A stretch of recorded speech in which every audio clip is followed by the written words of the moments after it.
Cooking with Stacie in Just Farmer's Daughter's blog. We are going to be making make-ahead mashed potatoes and the best meatballs you've ever had. Okay, so Jenny is cutting 10 pounds of potatoes that we've peeled and just dicing them up, you know, chunks so they'll cook faster, putting them in cool water on the stove. You always want to start with cool water so that they all heat evenly and you don't have like some of your potatoes burned to the bottom and some of them on the top not cooked. And while she's doing that, I'm going to start the mashed potatoes, the meatballs. And we are doing several batches, so that's why we're doing 10 pounds because, like I said, they're make-ahead mashed potatoes, so you can put them in the freezer and they will heat back up and be creamy and wonderful just like you made them. Great for those nights you don't want to cook. Perfect. So when you're working with raw meat, it's obviously really gross, and so I'm kind of a pansy about it, so I have gloves for us. And before I do any of the raw meat stuff, I am going to put all of the other ingredients into the pan because yes, you cannot make the best meatballs you've ever had without using your hands to mix it. For the for the meatballs, we are going to use 6 pounds of ground beef. So this is great for freezer cooking. And the cookbook we're using is 30-Day Gourmet Freezer Cookbook. It has the best master meat mix, they call it. So you can make lots of different things with it. We're gonna make meatballs. And I'm learning, just like all of you. So we have prepped our pans, just, you know, this jelly roll pan, cookie sheet, whatever, broiler pan, whatever you want to use. I just sprayed it with cooking spray, so those are all ready, because once you start mixing the meat, you're not going to want to have to touch anything else. So we're going to prep everything prior to mixing the meat. So while I cut the onions, Jenny is going to follow this recipe and place everything. The 30-Day Freezer Cookbook is really awesome because you don't have to do any math.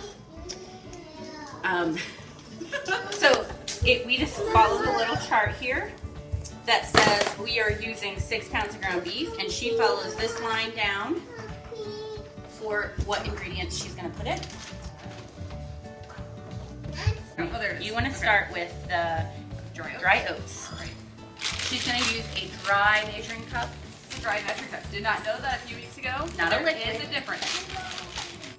Because that can be dangerous. You can totally ask me. I'm estimating our 2/3 cup right here. Okay, and cooking with Stacie, we dirty the least amount of dishes possible. So you will probably never see 50 prep bowls out here with everything cut up. Because the more dishes I use, the more I have to wash. Where's your teaspoon and tablespoon? And I'm horrible, and I have to have every little measuring, otherwise I can't estimate. So we're training. We're training. Yes. So I'm in training. Soon, she will not have to do that. Okay, I'm dicing the onion, so sorry about the noise.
ground beef.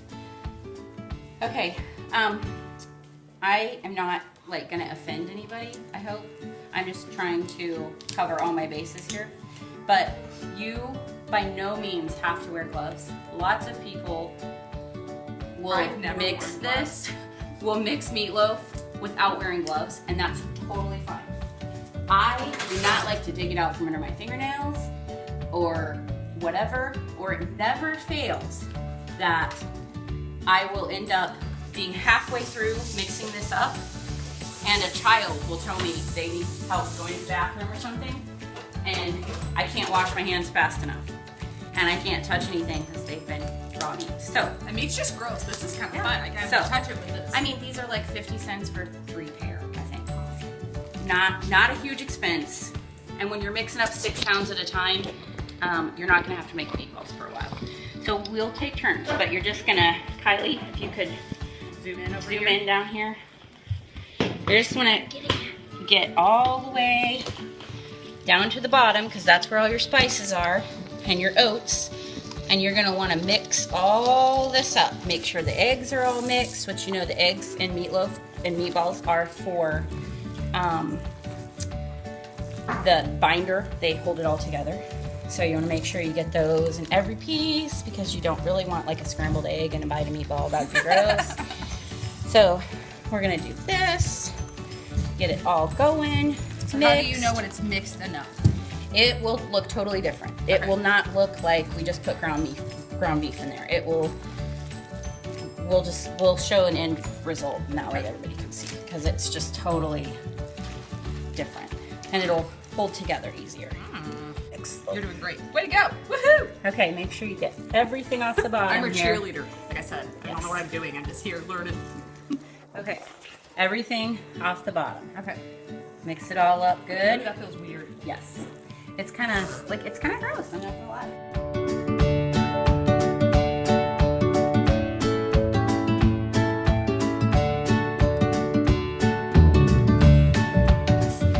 It just doesn't look like plain meat. You can just tell that everything's incorporated. You can see the onions, you can see the oats. Okay, so we have it all mixed up. You want to take about 1/4 cup. You can make them as big or small as you want, whatever your family will eat best, whatever you like. I like to make them about this size because then I don't have 50 million of them, but they still cook pretty quickly.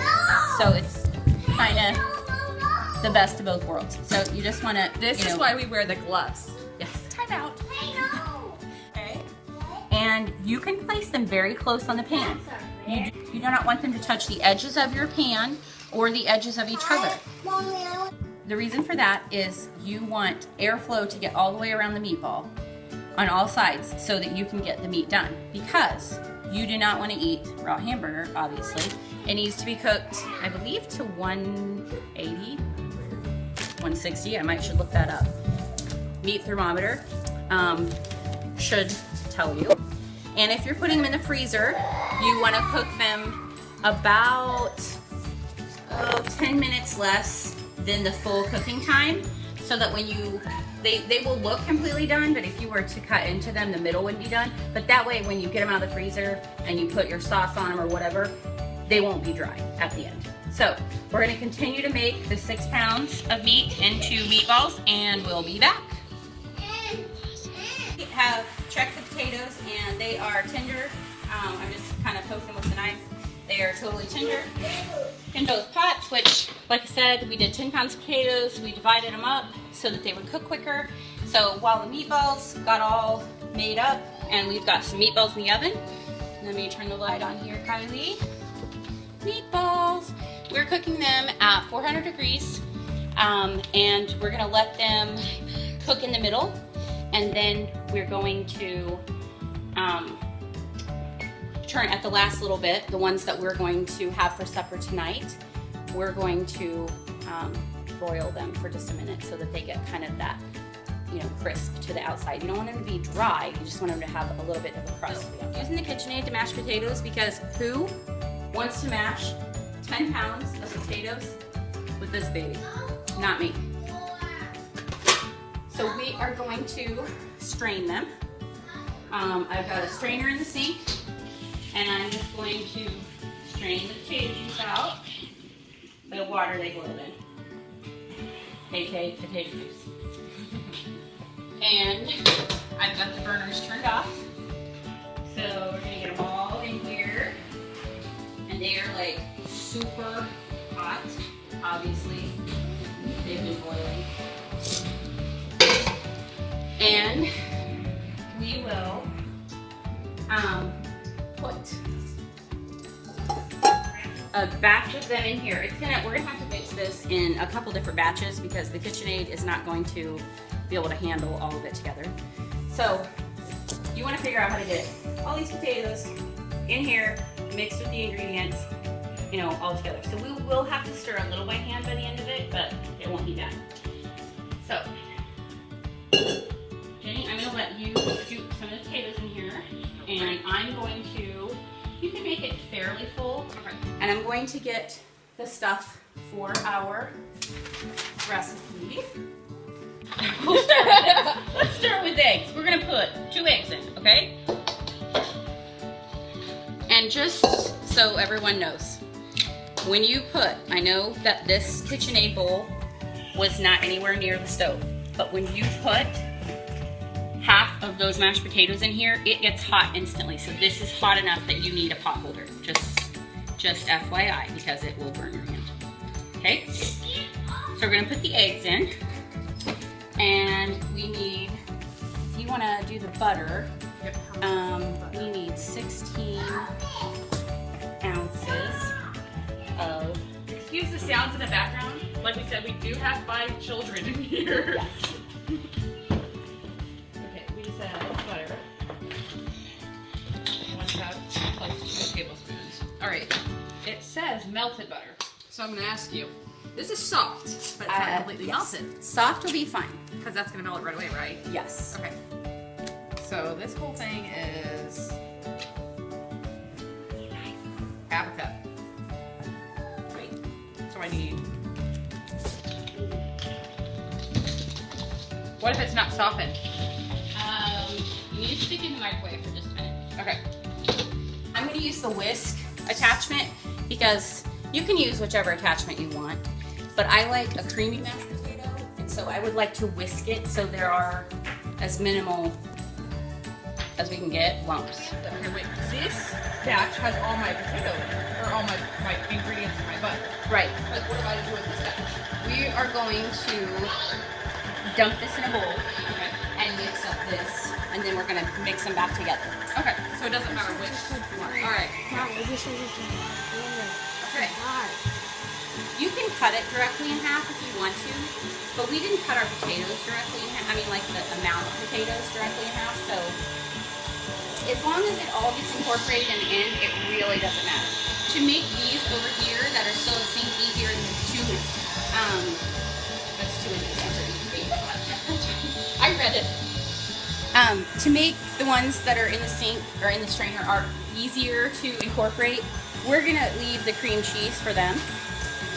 So we're gonna help this out a little. Kylie, if you wanna. So a lot of people might be having this question. We just put raw egg in our mashed potatoes. Can I get sick from this? If you tried to mix these with cold potatoes, yes, you could get salmonella because your egg wouldn't be cooked. But because your potatoes are so hot, as we stir this, the egg's completely cooked. All right, you don't have to worry about it.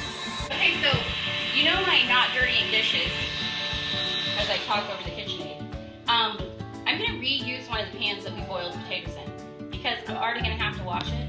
So why get out another pan? I'm with you on that. Use your head. Less dishes. Happier mama. Well, you know, we got 5 kids to bathe, get in bed, and get ready for school. If we could like bathe the kids with the dishes at the same time, Awesome. That would be great. somebody invent that. Post it on the blog, okay?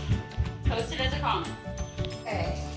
Garlic powder, we need a teaspoon, which is not very much. So we're just gonna give a little shake here, and shake here. Okay? You can measure. I'm just not a big measurer. Okay? Less dishes. Okay, here's what we did with the mashed potatoes. We got one for tonight, and we've got some for us to take home. We've got a small family with little kids, so we don't eat near as much as growing children. So, again, she gets these at Sam's. They come with lids, and they're wonderful because we can throw them in the freezer. We just write on them. Very cost effective, like 33 cents a piece. And then the lids come separately, but I think they're maybe another 10. It's so worth it. And we just write on them like temperature, the dates, all that kind of stuff on there. So as you make your freezer meals, if you don't eat them right away, then you can know when they were from and what they are and remember what temperature to cook it at and all that kind of stuff. So over here, Stacie is working on the meatballs. Okay, so I pulled these out. They have been cooking for about 45 minutes. Meat thermometer. Rylan wants to help me with the meat thermometer. You can pick any one, just don't touch the pan, very hot. And you don't want to stick it clear to the bottom of the pan because we want to get the temperature of the meat, not the temperature of the pan, okay? So we want it to be past 160, okay? So let Kylie see that temperature there. And so if we are going to eat these tonight, they're good, okay? If we are going to freeze them, then they can be like 140-ish. So this is tonight. We're eating these tonight. I would pour barbecue sauce over them. I drained a little grease off if you want to. And then, Kylie, if you're gonna look, I put them back in the oven. And yeah, I scrunched them all together so that I could pour the barbecue sauce on the meatballs and not all over the pan. Because at this point, I don't need the air to get all the way around them because they're cooked all the way through. So we are gonna let those broil for just a little bit, like maybe 5 minutes. And yeah, I put it on broil, but I didn't move the oven rack up. I want to broil from a distance. So we're gonna let all of these cool, and then I'm gonna store them in Ziploc bags. So I know that my family will eat, for one meal, we will need about 20 meatballs, and that will give leftovers for my husband and my daughter to take to school the next day. So you need to know, depending on how you want to do it. That way, I just have like a quart Ziploc bag, pull it out, throw it on a baking sheet, douse it with barbecue sauce, and in 10 minutes, we have fresh meatballs. We've got our mashed potatoes that Jenny had here, so we've got some out for us to eat this evening too. So we're getting, let's see, 1, 2, 3 meals, 4 meals of mashed potatoes, over 2 families, so pretty large meals. I mean, we're feeding 9 people, and we are going to get at least that many. We got about 65 meatballs, so we're gonna get at least that many in meatballs because Jenny's family's not gonna eat that much, and my family's gonna eat a little more, and then we're gonna all have leftovers. So, pretty cheap meal.